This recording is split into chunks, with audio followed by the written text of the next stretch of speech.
So good morning, everybody. This is Nazeera, Dawood, chatting in from Atlanta, Georgia, in U.S. It's morning here, and I know it must be afternoon or evening or night. But in any case, thank you for tuning in and to my presentation on developing leaders in public health. I'm trying to go to the next slide.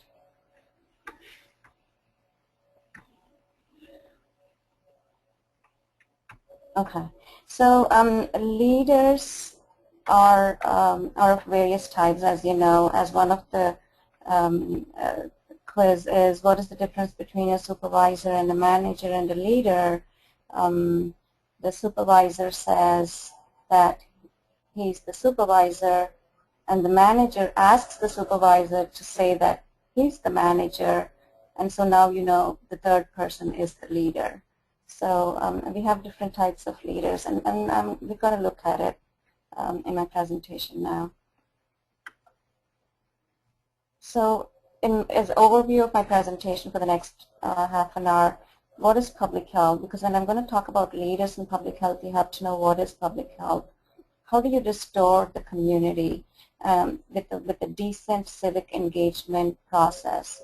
And then I thought about a long time what I want to say in this presentation, and then I said I usually adore what Peter Block has done in his book about 6 conversations that matter. So I'll go through each slide on those 6 conversations briefly. And finally, I'll have some personal reflection on how I've felt for leadership in the process in working in India as well as U.S. So public health system is complex, it's challenging. Everybody's working in their silos. If you're able to translate this into your own country, do you ever see all of these dots connected together, talking to each other and making things happen? So a successful public health system is when all of these are talking with the community at the table and trying to make a change. I can say yes, public health works. In U.S., we have strong laws now that for non-smoking laws. 30 years back, you would see your colleague smoking in the cubicle. You would go ask them to stop smoking. They would ask the other person to move out because they have a right to smoke. So it doesn't happen now. In fact, in the county that I'm working now, we are also working on getting the bars and restaurants and the nightclubs to go smoke-free, because everybody has a right to work in a place that is smoke-free. So I know it sounds a little bit extreme to go into bars and put laws into place to make them smoke-free, but also you have to see ultimately the workers in the bars and nightclubs do get affected by secondhand smoke. So sometimes these laws do work. But again, it's the way about how you go about these laws. With the community engaged, you know that government is not coming and imposing the laws. But when the community understands the reason and gets onto your efforts, that's when you have success. Again, as I said, public health works because we have tobacco-free schools now. I don't know how far is India or countries like in the East are into if they have tobacco-free schools. U.S. is heavy on buckle up. You get tickets if your children are not buckled up in the car seats. And other things, even in India and other countries, you know, iodization of salt and fluoridation of water has shown to be of public health importance. So what can be done? When will public health work? One thing you can take from me in this presentation is when leaders truly believe in building coalitions and partnerships. It's a huge challenge, but leaders cannot work alone. And leaders are not those who work alone. Leaders are those who are always craving and are in hunger to build partnerships to make things happen. This is just something that I put in. What I want you to take from this slide is if someone you hear is an I person, if they say I would like to do this, then they are your boss. But a leader gets your approval and is you are in the process of making a change because he or she is always using the word we. And it makes sense because imagine I is for illness, B is for wellness. So that's how I talk to my team, because I make sure they are in the process, in the loop, and transparent throughout in my decision making. The next few slides, I want to talk about the true civic engagement and the restoration of the community. Because ultimately, why are we all here? Why are public health leaders or public health professionals coming up? The reason, because we want to improve the health of the community. And when you've not reached out to the community in the right way, engaging in the right process, you've left them out and you're not going to be successful. And this is shown again and again in literature.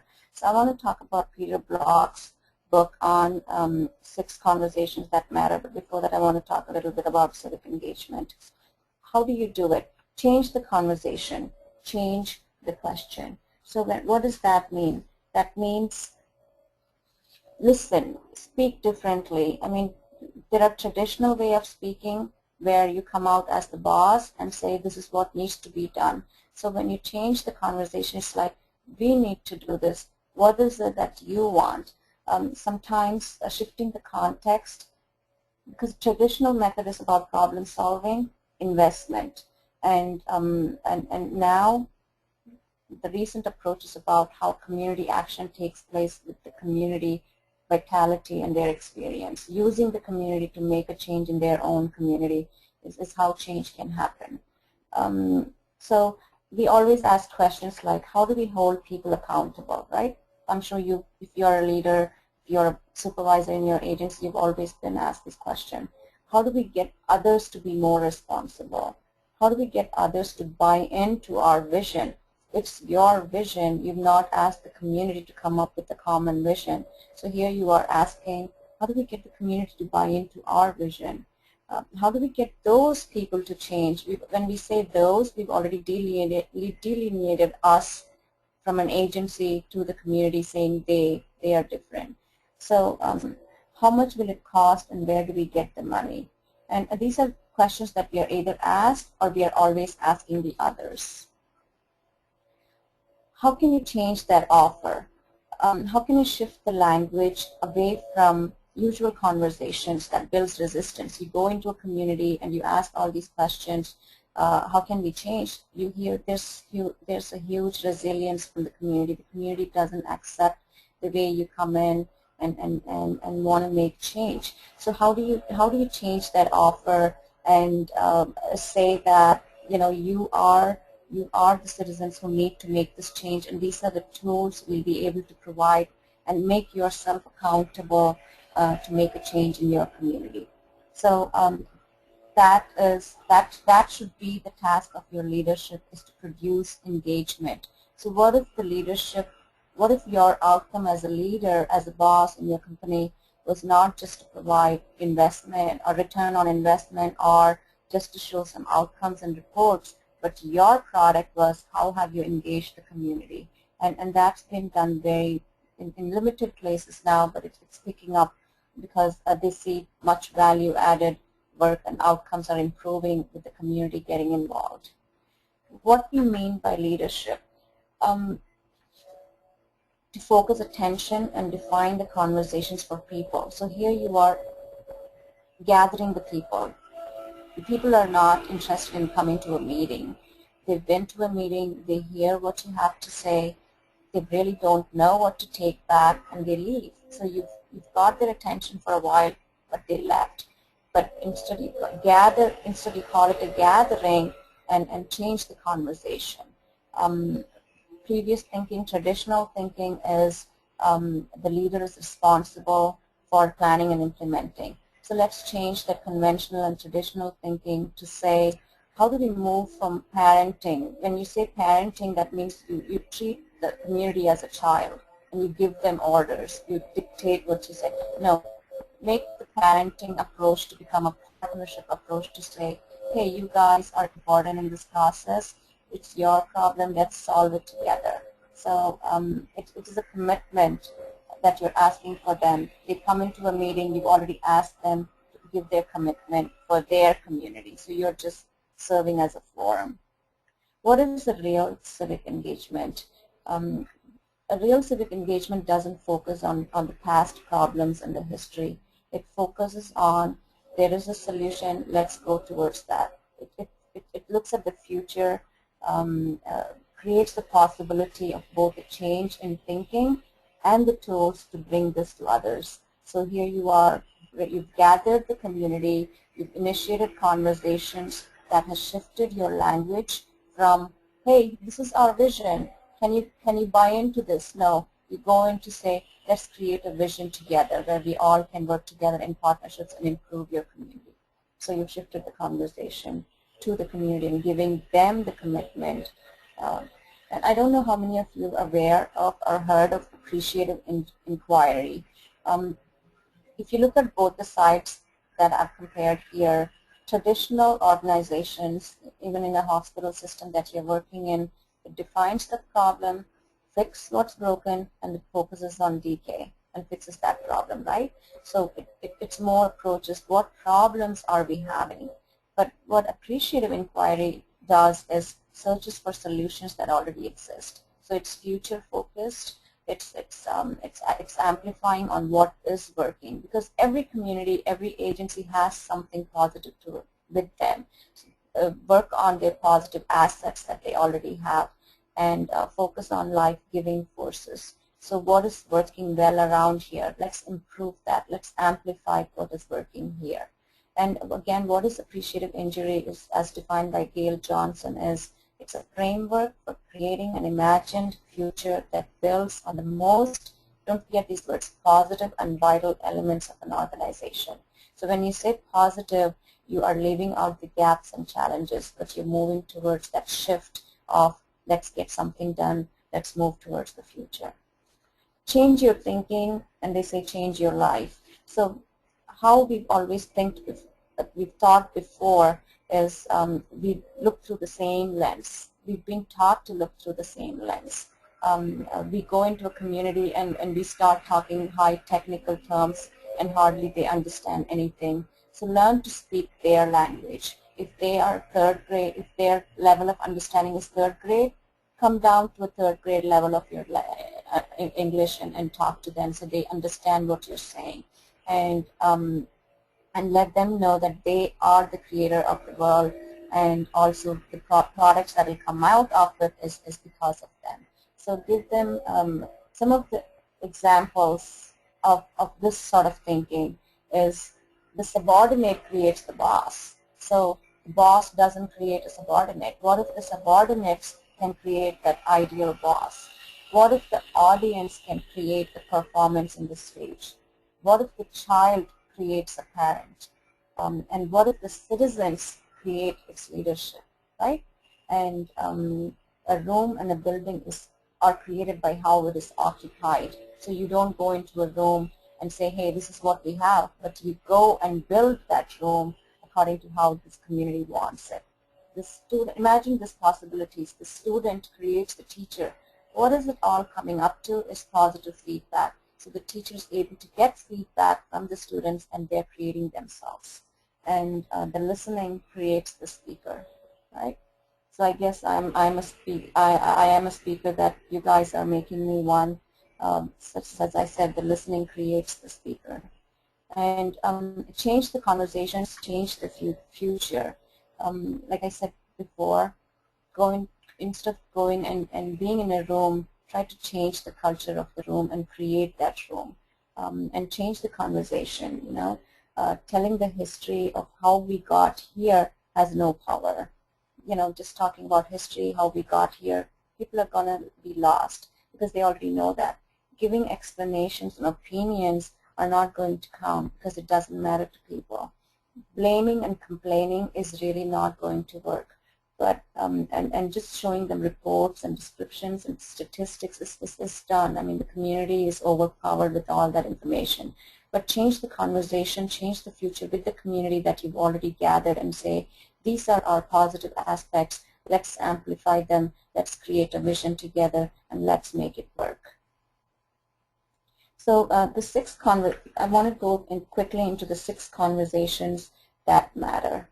Okay, remember I told you briefly. So one is the invitation.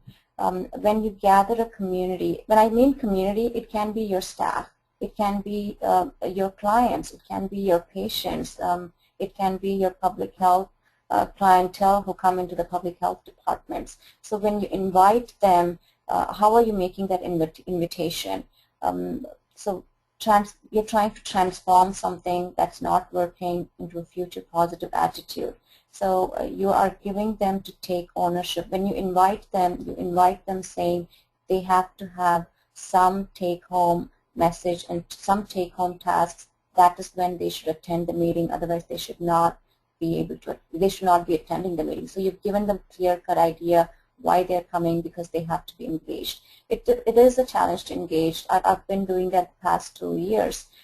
We've got together more than 400 agencies, and it's personality struggles. Sometimes you feel like you're a small fish in a big pond. You feel like a big fish in a small pond, and you see these personalities everywhere. Sometimes you even feel like a fish out of the water, but not losing hope and making sure you're making the right approaches, getting them involved, getting them engaged is how the invitation should be. When you send the invitation out for a gathering, you have to make sure you have already demanded what is expected of them, so they know that they're going to get something to take back home. And is to name the debate, issue the invitation, and engage those who choose to show up. So these are people who've shown up. That means they have some interest on what you have to say. Keep them engaged. You've also lost those who are not attended. So how are these people who attended going to get them to your gathering the next time to make a change? When I say make a change, it can be anything. It could be a small thing such as a quality improvement in your hospital, a patient waiting time in your clinic. You want to improve that, and how do you improve that with the community engaged and say, okay, help us solve this problem because you've kept them engaged. The 2 is imagine the possibilities. Problem solving and negotiation of interests makes tomorrow only a little different from yesterday. Possibilities a break from the past and open space for a future we had only dreamed of. So here are the dreams that are coming true. And think of the possibilities and keep it free-flowing to the people and say, hey, these are the possibilities. What do you think we can achieve? And declaring a possibility wholeheartedly is the transformation that a leader can really do sometimes. And speak from your heart. Don't make it a PowerPoint presentation. When you gather with the community, when you're gathering your clientele, your population that you want this, you are very passionate about making this change, people get lost in PowerPoints. But speak from your heart, be authentic, be genuine. People will follow you and they'll consider you a leader. Ownership. Accountability, of course, is the willingness to acknowledge that we have participated in creating, right? So without this capacity, without seeing us as a cause, our efforts become wishfully dependent on transformation of others. So how do you give the community to take ownership?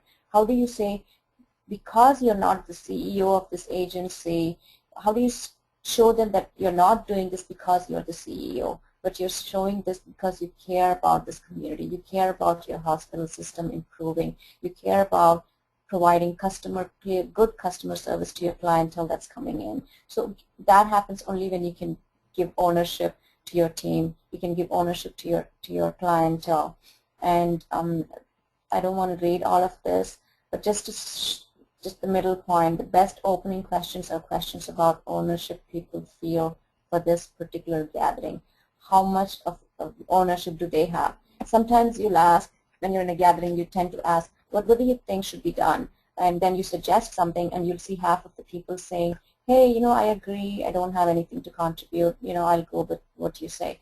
Those are the people sometimes that come out as, you should know that they don't care, but that doesn't mean they don't really care, you've just not got the message to them. So you need to change your question and your approach to them so they have something to contribute. When they have something to contribute, you know that you've already made that change because they are now involved in the process. So getting them engaged and giving them the ownership to show this is the key. You have the key to make this change is a huge challenge, but once you achieve that, you are the great leader because you can sit back and see miracles and movement starting in your community.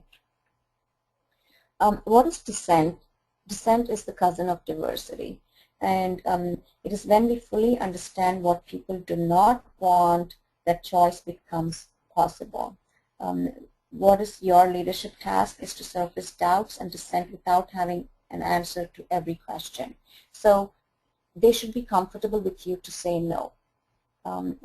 Right now, if you're the boss and they say yes, that means they are a yes person. You've really not got your team engaged. They say yes to you because you're the boss. They should be comfortable enough to say and give opinions to you, and similarly with the community, backwards to you and say, no, this might not work. So again, this is about opening up the forum so that they are able to express themselves and without having to justify themselves or moving quickly into a problem solving, but is the beginning of the conversation for commitment. When they say no, that means they're giving you the reason as to why they're saying no, and then you start a dialogue, and here you know you've already have these people committed. Commitment. We need the commitment of much fewer people than we thought to create the future we have in mind. You don't have to have the village, the entire village present. If you can have half or even 1/4 of the village who come forward to make this change, you've got everything that you can get done. Just help them create that plan, give them the authority, give them the autonomy. Why do you think there's so much that public health has not changed in some of the countries? Just because the community is not aware that they have the power. The community is not aware of the tools that they have available, and we've not seen many leaders who are engaging the community to make these changes. And if we can do that, get that from the community, as I said, you'll see miracles happen. And if you see any movements, think of any of the movements throughout the country, throughout the world, and you'll see that there are these thoughtful leaders who've engaged. They have this huge population following because they are a leader. They are not just a boss or a supervisor or a manager. So getting that commitment is an answer to your lip service, so they don't call you, oh, he's just a talker, but also they know you as the walker who walks the talk. So you're able to achieve what you've said through the community because you've engaged and involved the community and you have a good following. And that's throughout my career, that's what I've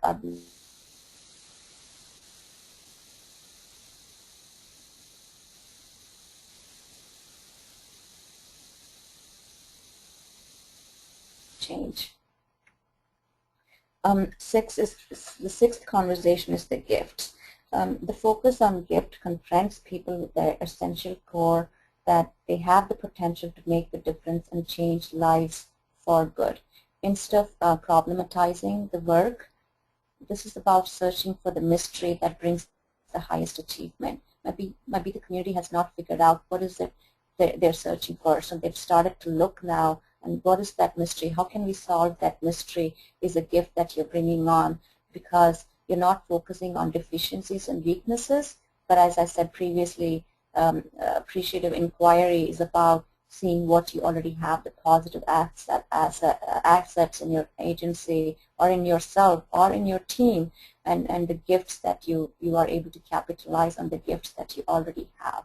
And as a leader, what you're trying to do is bring those gifts into the center, because sometimes these gifts are lost into the corners and sides, but as a leader you've brought it in the center, so now you're focusing on the gifts that's already available with you. Personal reflections, I've had several positions in India working with the vulnerable population because my passion is to serve vulnerable population. I like to be a voice for the unheard. Coming to US, I thought it will be a different situation, but not so. Truly speaking, racism still exists, discrimination still exists. You're still a black, you're still a white, you're still a brown. And there will be true change happening when you see diversification happening, when you see an Asian, a black, and a white coming together to solve problems. At this time, I don't see that happening much. I still see there's too much of classifications based on race, and as long as that exists, we are going to talk about health disparities for 30 years to come. Do we want to see that? No, we want to see health disparities eliminated. We want to see health for all. We want to make sure even the people on the streets have the tools and they have a voice. And again, I realized that being a leader is a process. It's not like one night, or it's not like a 1 year. You have to tweak who you are and how to get it achieved. And it's a process that you learn. You go through ups and downs, several ups and downs, because sometimes when you are the change agent within the agency, that means you're not accepting a status quo. What I mean by that is either you just accept the status quo and you say, hey, everything's working fine, good. No, but when you are a change agent within an agency, that means you're trying to bring about the change. And you'll have all sorts of criticisms and negative attitudes coming towards you. But if you are a leader, you believe in this bigger vision, and this is the vision that you have created with the community. This is not your vision. This is the vision that you guys came together and created it. If you believe in it truly, you will stand up for it no matter what. And again, I realized that building your team, you must have heard this again and again, get the right people on your ship. And this is sometimes very challenging. Do you have the authority to fire people? Do you have the authority to hire people? If you do, within 6 months or 3 months, they say it's like first 90 days in your work.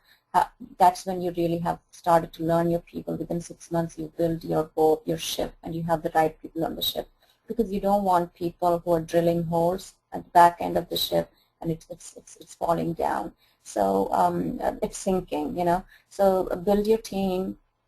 And sometimes there are several personalities, so learn to work around their personalities. Acknowledge them. Sometimes all some employees need is just a motivation and improve the morale. Do team building activities. Take them on a retreat outside. Instead of having a meeting in that closed room every time, take the students out and have a good meeting under the tree. Just different things. Do different things. Just celebrate their birthdays every quarterly. That improves the morale. I went from almost 15-member team to a 9-member team, but I'm telling you what I was able to achieve with the 9-member team is much more successful and effective than the 15 because I built my team around that 9, and they have my back and I have their back. So that's when you are very positive, and you have so much energy to move forward because you have this huge team backing you up on this huge vision. Diversify. Diversification is getting a black, a white, a brown, everybody on your team of different, diversify through age, race, gender, everything. Have a diversification. Having only a certain set of people represented might not get credibility versus having all diverse people in your team, in your group. Unify them. Be a change agent who tries to unify and find that common ground. I'm an Asian. I'm working in U.S. I'm in a leadership position right now. I get conversations or dialogues from a Caucasian that complains about an African American, and then I get conversations from an African American complaining about Caucasians, and they're both talking about entitlements. You know, I'm entitled to do this. So I try to bring them back together and say, where is your common ground? You know, forget what was in the past. See what you can achieve in the future. Imagine the possibilities that your children can achieve by working together rather than separately. Imagine what this community can become if we all lived in one community together. So bringing that common ground is very hard, but a true leader really brings that common ground. Have compassion and care and empathy. Public health really needs compassion and care. That's, if you ask me, that's really what's missing, because everybody's about protecting your job and protecting your paycheck, and it's ultimately the taxpayers' money that's getting your salary. And how are you going to be accountable to the taxpayers, to the community, by showing compassion and care? If you're authentic, and I'll tell you one thing, if you see in leadership, I didn't put money anywhere, because I sometimes feel money is not the answer. All you need to do is a genuine smile and a handshake, and that's how I've been building. When I say I, my team has been building the communities here to improve their health, and we've given them the autonomy to make decisions, but we've given them the tools to make that decisions wisely. Believing in yourself, as I said, sometimes leader faces several ups and downs, but believe in yourself, believe in the bigger vision. Don't forget the power of the youth. Don't forget that the youth are the leaders of the future. In the past 2 years, I've trained more than 30 interns. I was able to get them, and when they leave, they've been very thankful, because they've gone into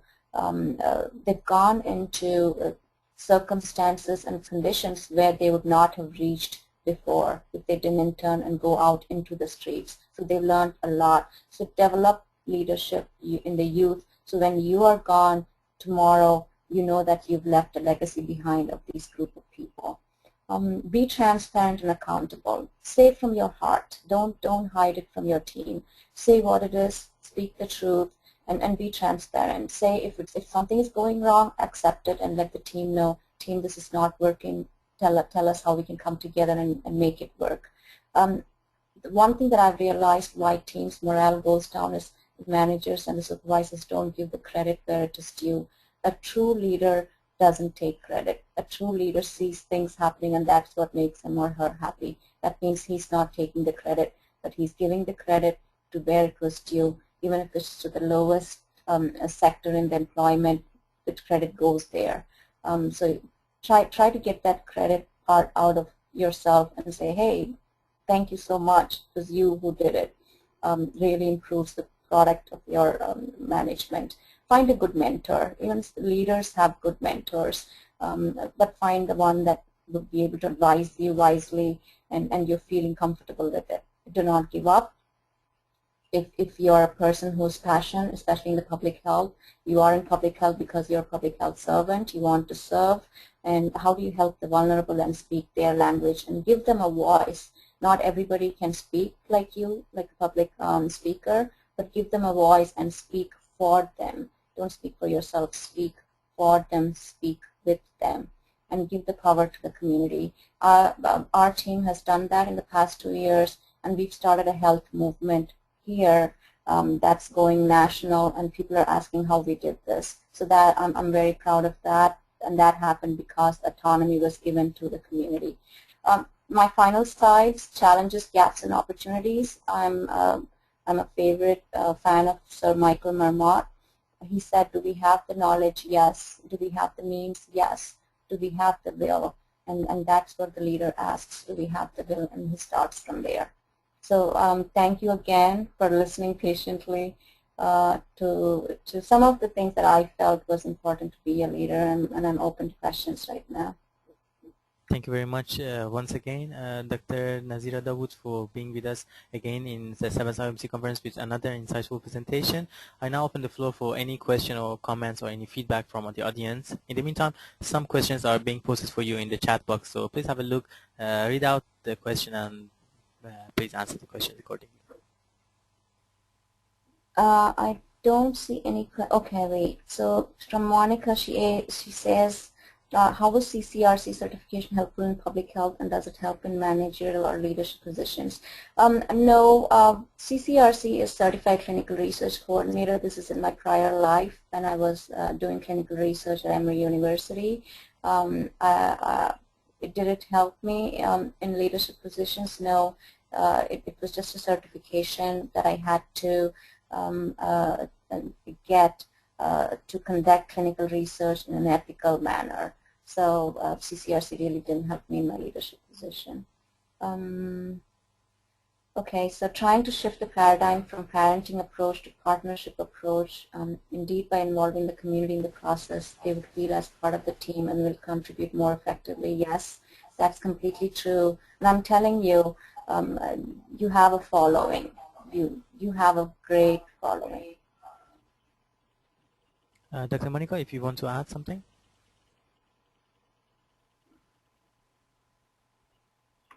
I don't see any more questions, Mustafa. Okay. So another question is the appreciative inquiry similar to the database of lessons learned for an organization? I would have to say yes, probably, because lessons learned is you've learned your deficiencies, but also you've learned what are the positive aspects. Again, appreciative inquiry is what is your positive assets in your agency right now. It might be a customer service because all your people are very they have a smiling nature. All your clients leave with very satisfied, in a satisfied manner. So that is something that you have. How can you work on it to improve other quality outcomes? So yes, it could be a lessons learned from an organization, a appreciative inquiry or AI. Yes. Thank you. Another question by Dr. Monica.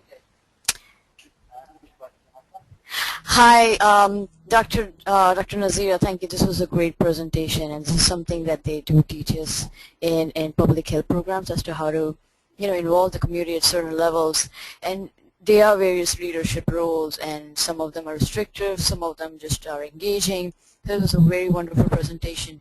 I used to be a part of public health a long time ago, and now I'm into actually clinical research. And you answered my question about the CCRC thing, which was very helpful. But I do believe that the CCRC certification, as for someone who's in clinical research, can also help with leadership roles in public health because of the kind of the certification courses we need to take to pass the certification. It's just the knowledge of GCP, everything else on a patient healthcare level, as well as the ethical part of it. So it's obviously it's not as important as the rest of the courses, but I think it does contribute to a bit because you know how to manage things. My second question was, you have been talking about community engagement, and I may have missed a couple of slides on this. I'm sorry about that. I was just I'm trying to get ready to travel, but I was wondering how, within the organization of public health, you are involved as a leader in managing a smaller group, a community group, a rural group, maybe at a state level, maybe at a county level. How does focus groups figure into this? Like, how, as a leader, how would you involve them, and how would they serve your purpose, and would they actually be, beneficial for community engagement? Sure. Thank you. So no problem. So thank you, Monica. Yes, I agree with you. CCRC has several components to it, and you're right. I took it almost 5 years back, and it did help me really with the clinical research aspect. And another thing that I forgot to mention is experience. As I said, people don't become leaders overnight. It comes through experience. You learn the lessons, and you become a better leader. The focus group has helped us in the community, really, engagement, because that tends to empower them, that tends to give them a voice, that tends to put all of us in equal positions. Even though we are the government, we are saying, no, we are here to help you, and we want you to help us. So when you say that to them, they are empowered because they're not coming into the community blasting to say, hey, do this program, do that program. No, focus group is, what is it? Ultimately, it's about getting their feedback. which community usually loses out, because what people know of government is going during election time. Politicians go into the community, say they'll do this, and they get the votes and they never return back. And I've heard this again and again from the community. So taking, and instead of that, taking a focus group approach, giving them the importance. So sometimes I go to the level of saying that we won't exist if you are not here. So our division won't be here if you're not here. So what makes us exist is because of you guys. So it gives them the power, give them the autonomy. Sometimes you won't believe, if you bring a community street person into your boardroom, they have the simplest solutions. You don't have to go through your PhDs and or whatnot to get some solutions. Just get the community person next door into your boardroom and let them or him or her speak, and you'd have got the solution within a snap of a finger. So basically focus group is to show them that they have the autonomy, they have the skills, and just empowering them to show they are important can really transform the thinking and showing them the importance. Thank you very much. If there is any other question or comment, Thank you, that was great. Sorry, I just wanted to add a comment and I'll be done. Dr. Nazeera, thank you for your comment. Now, as being in public health, we've known that focus groups are used to get the opinions of what they basically represent the community, and we get a lot of messages, we get their input, their feedback, and we act on those. I'm wondering if it goes the opposite way, where we can actually tell the focus group, hey, can you disperse this message, or can you act on our behalf, or can you reach out to people? How well does that? I mean, is that something that the focus groups can do, and are they good at it? So, Monica, you hit the nail on the head, because that's the method we've been using. Not just calling it a focus group, but we call it a coalition. And there are hundreds of services and initiatives and programs that are underutilized. Just using those services can improve the health of the communities. I'm just talking about the health aspect. And we've used coalitions, and these are all volunteers who are passionate about their community. Giving them the message and to disseminate has worked so well for us, because I've replicated hundreds of Nazeeras out there. I don't have to be present. Tomorrow I can leave the job. I know I've left a legacy of 100 people similar to my team members out there who can take that message. So yes, I believe in coalition. And coalition is when people come together for a shared common vision, and you let them buy into it. As I said, you spark the fire, and the fire lights up. Thank you so much. Thank you.